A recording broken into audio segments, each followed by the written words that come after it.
No Botafogo foi dia de apresentação de um atleta que também já esteve em campo e já foi decisivo com a camisa do Glorioso. O atacante Cris Ramos atuou no último final de semana no Alfredo Jaconi contra o Juventude e fez 2 gols na vitória por 3-1 do Botafogo sobre a equipe gaúcha. O time carioca não vencia no Alfredo Jaconi desde 1996, então Cris Ramos já chegou botando moral no ataque do Botafogo, já é apelidado como CR9 pela torcida. Creo que fue un debut bastante especial, fue muy bonito y la gente que me tiene cariño pues me lo hizo transmitir y bueno, en Instagram también que algún que otro meme o vídeo visto bastante gracioso.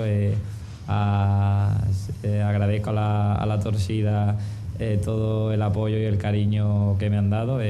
Yo solo prometo que voy a darlo todo por este club. Vasco e Botafogo fazem o primeiro jogo das quartas de final da Copa do Brasil em São Januário e o técnico do Vasco, Fernando Diniz, já tem 2 reforços no bid e aptos para entrar em campo. O Robert Renan, que foi apresentado, e também o meio-atacante Matheus França. Revelado pelo Flamengo, ele chega por empréstimo de 1 temporada, vindo do Crystal Palace, mas sem opção de compras. Então, deve ficar no Vasco por apenas 1 ano até junho de 2026. Os 2 estão regularizados e só depende da comissão técnica do Vasco para reforçar o time no clássico contra o Botafogo. Vamos lá, futebol brasileiro é muito interessante da gente analisar. Gostou, né? Eu gosto. CR9 é muito bom, né? Isso é muito bom. Mas assim, às vezes eu fico pensando como é curioso o futebol brasileiro, porque eu fico pensando a pergunta que eu vou jogar pra vocês e tem perguntas que são absolutamente estúpidas, tipo assim, quem é favorito? Óbvio, o Botafogo tem um time melhor do que o Vasco. Mas o Vasco passado tá longe de ser assim, zebra. O Vasco ganha. Ele é bizarro o futebol brasileiro nesse sentido, até porque um time joga bem numa competição, aí vai na outra e não performa. Como é que você vê esse Botafogo, que é bom, mas caiu na Copa do Brasil, na Libertadores, tá tendo um ano bastante de altos e baixos, muitas mudanças, que estão fora de campo também. Como é que você vê esse Botafogo e Vasco, André? Pelas mesmas questões de Cruzeiro e Botafogo, né? Cruzeiro e Atlético, perdão. Embora no Rio de Janeiro, como aqui em São Paulo, a coisa seja mais diluída, porque há mais times, então não é tão polarizado assim, mas é um confronto que o Botafogo não pode perder, né? E o Vasco tem a esperança justamente centrada na diferença que um clássico representa e aquilo que traz para o campo de jogo essa rivalidade toda. Eu acho que a diferença técnica entre esses times é bem maior do que a diferença entre o Cruzeiro e o Atlético Mineiro. Sem dúvida, concordo. Favorável ao Botafogo. Mas nem sempre nas Copas, que não são muito lógicas, muitas vezes, essas coisas vão para o campo e são decisivas. Eu não espero nada diferente da classificação do Botafogo. Nesse confronto eu posso te falar. Não consigo apontar um favorito entre Cruzeiro e Atlético. E entendo que o Cruzeiro é mais time. Isso, na maioria das vezes, se confirma em 2 jogos. No jogo, nesse confronto entre Vasco e Botafogo, seria uma surpresa se o Vasco passasse. Para você, eu também acho o Botafogo favorito, claro, embora ache que a versão 25 não seja das mais confiáveis. A gente já viu muita oscilação. Como o Vasco pode aproveitar essas oscilações? Como é que você imagina esse confronto de um Vasco que foi semifinalista ano passado e quase chegou à final perdendo para o Galo um golaço do Hulk? É verdade. Em São Januário.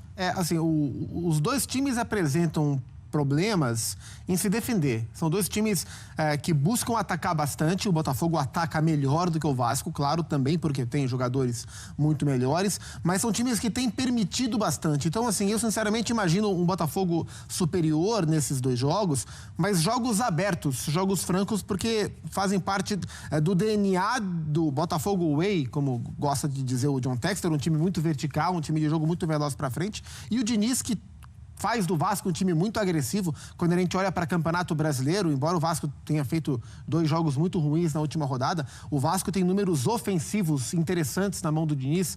É um dos times que mais fica com a bola, isso a gente já sabia. É um dos times que mais finaliza, com melhor aproveitamento e tal, mas é um time que se defende muito mal. E enquanto não equilibrar, não adianta você atacar muito bem. Se você não se defender bem, não serve. A conta não fecha no futebol de hoje.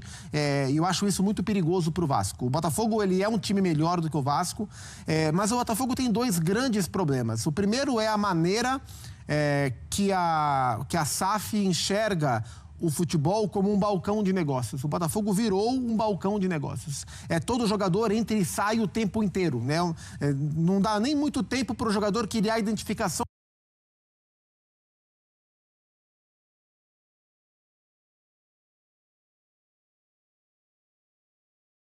Um time de jogo muito veloz para frente. E o Diniz, que faz do Vasco um time muito agressivo. Quando a gente olha para Campeonato Brasileiro, embora o Vasco tenha feito 2 jogos muito ruins na última rodada, o Vasco tem números ofensivos interessantes na mão do Diniz.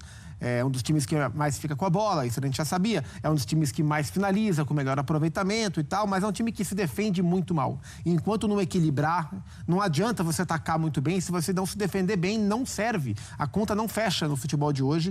E eu acho isso muito perigoso para o Vasco. O Botafogo, ele é um time melhor do que o Vasco, mas o Botafogo tem 2 grandes problemas. O primeiro é a maneira que a SAF enxerga o futebol como um balcão de negócios. O Botafogo virou um balcão de negócios. Todo jogador entra e sai o tempo inteiro, né?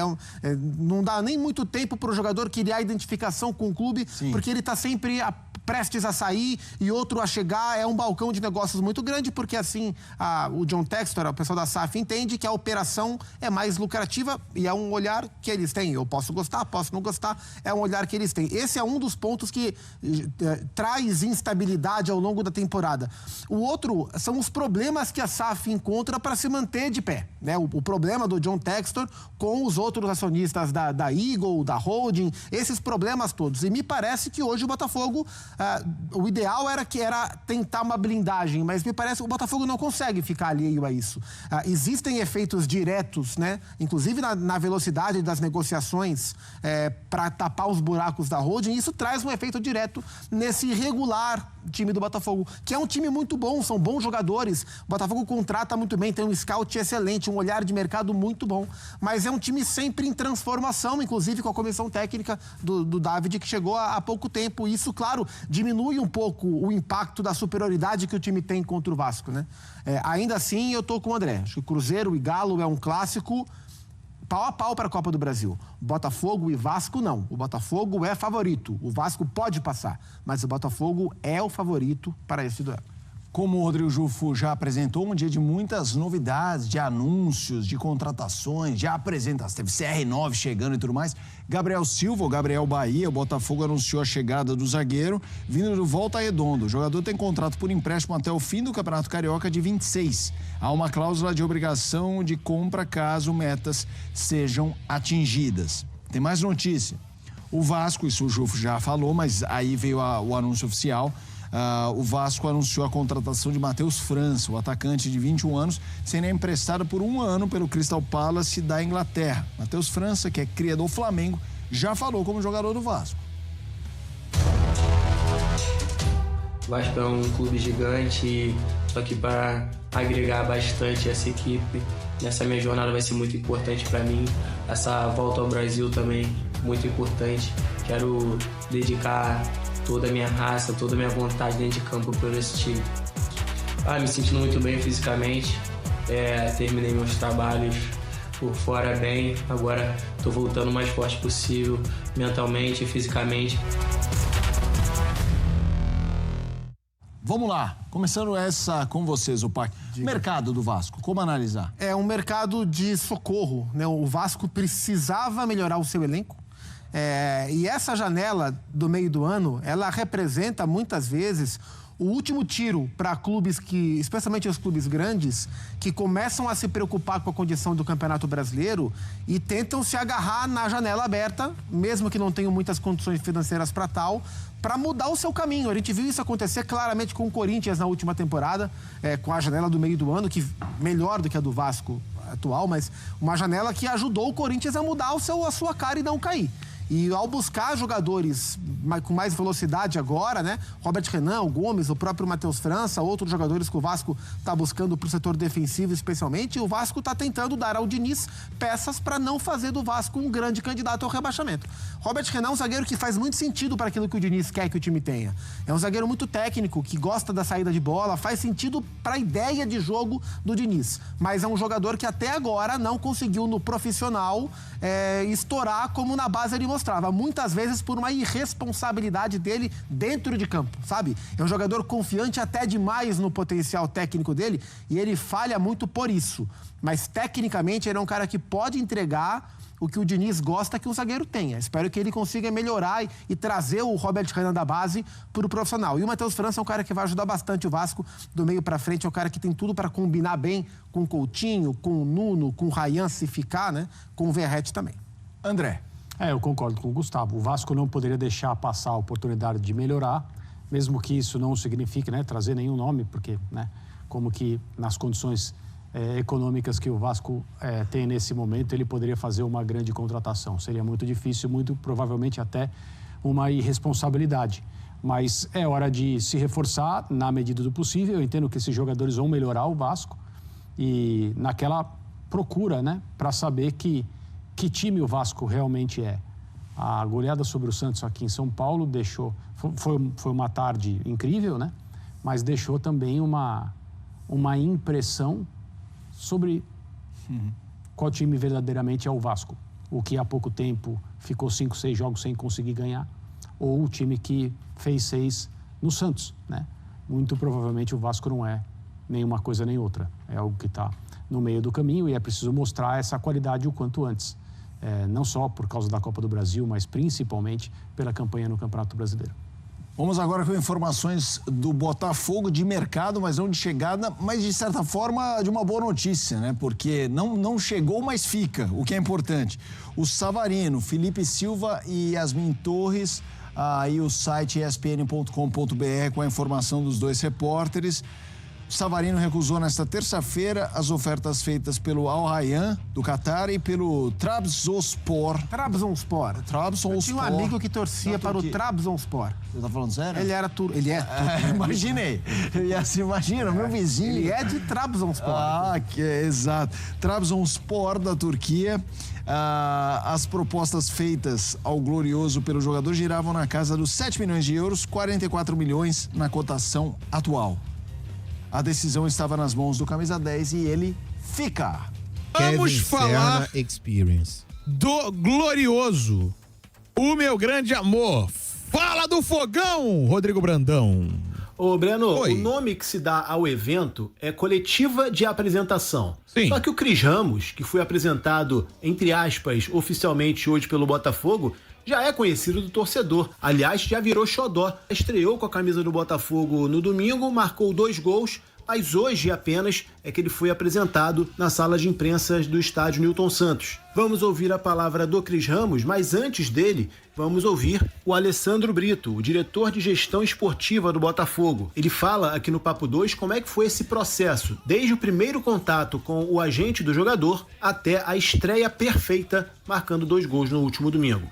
Nós recebemos a indicação do seu agente, do seu empresário. Essa indicação aconteceu por volta do dia 18 de julho. Nós analisamos alguns jogos, analisamos alguns materiais, buscamos informações também com algumas pessoas da Europa. E em 10 dias a gente entregou um relatório para o David e em seguida para o John. Ambos gostaram.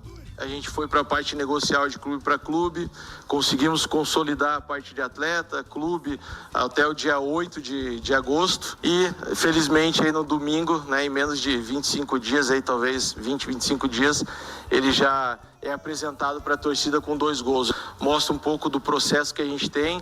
Tá aí o Alessandro Brito, que deu as boas-vindas ao jogador. Agora sim, vamos ouvir o Cris Ramos, jogador espanhol, respondeu, dentre outras coisas, sobre a similaridade de características que ele tem com um ex-jogador do Botafogo, o Júnior Santos. Ele disse que sim, foi passado para ele sobre essas características dos 2 atletas e pela forma de jogar do Raio, ele acredita que existem similaridades entre eles. Ele também falou sobre as suas características. Sí, he visto que comparaciones y demás con ese jugador y bueno, tampoco conocía mucho a Junior, pero sí que es verdad que por las cualidades y demás que he visto, creo que puede ser que se asemeje un poco mis características. es lo que te digo. Yo siempre he jugado de punta, en algunos equipos también a veces he podido jugar de extremo, pero prácticamente toda mi carrera he jugado de 9 y de punta. Tá aí o Cris Ramos, é bom a gente se acostumar, porque o espanhol do atacante é carregado, mas deu pra gente entender um pouquinho, né? Ele falando das características dele. É um 9 clássico, mas ele também gosta de atuar pelas pontas. Mudando de assunto, vamos falar sobre Gabriel Bahia. O zagueiro foi regularizado no BID da CBF e está apto a jogar o clássico contra o Vasco amanhã, pela Copa do Brasil. O jogador vinha atuando regularmente, era titular absoluto do Volta Redonda e pode fazer a sua estreia amanhã no Clássico Carioca. Gabriel Bahia chega por empréstimo até o final do Campeonato Carioca do ano que vem, empréstimo com obrigação de compra caso ele cumpra algumas metas. Se cumprir, o Botafogo vai ter que desembolsar $1 milhão, cerca de 5,4 milhões de reais, para comprar o jogador em definitivo. Sobre o Savarino, seguimos sem atualizações. Nós trouxemos mais cedo que o Botafogo recebeu 2 propostas para vender o camisa 10, uma do Trabzonspor da Turquia e outra do Al Rayyan, time do Arthur Jorge. 7 milhões de euros foram os valores das propostas, cerca de 44 milhões de reais. Está nas mãos do jogador a permanência ou não no Botafogo. Valeu, Breno. Valeu, Brandola, também com as informações do Bota, aqui no Papo de Craque, segunda edição. E tem um adendo, meu caro Vitória? Não, só pra completar sobre o Gabriel Bahia, ele faz uma boa temporada pelo Volta Redonda. O Volta Redonda não tá bem na Série B. Pô, narrei uns jogos do Volta Redonda aí que, meu Deus do céu. Mas, assim, é um time que defensivamente não sofre como deveria diante da diferença de orçamento para os demais times.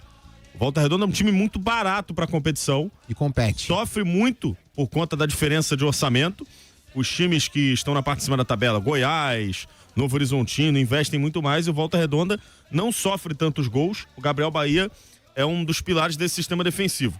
Mas pra galera que vai perguntar, sim, o GE, essa informação é do GE, informou que casas de aposta perceberam um movimento incomum de apostas em cartões do Gabriel Bahia na Série B do Campeonato Brasileiro e reportaram ao governo federal e à CBF.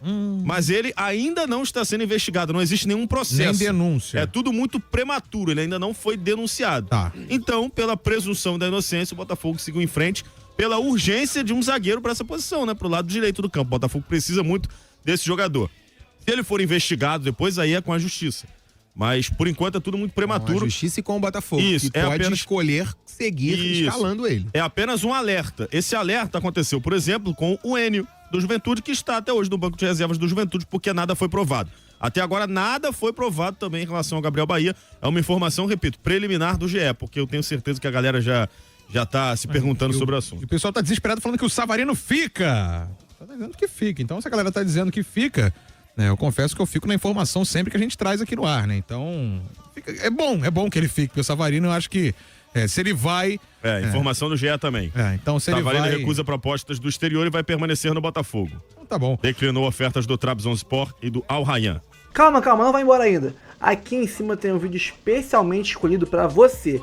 E aqui embaixo tem o último vídeo que a gente postou. Corre lá e assiste, é maneiro. E aqui você vai se inscrever no canal. Clica aqui, se inscreve no canal, dá essa moral pra gente. Tamo junto.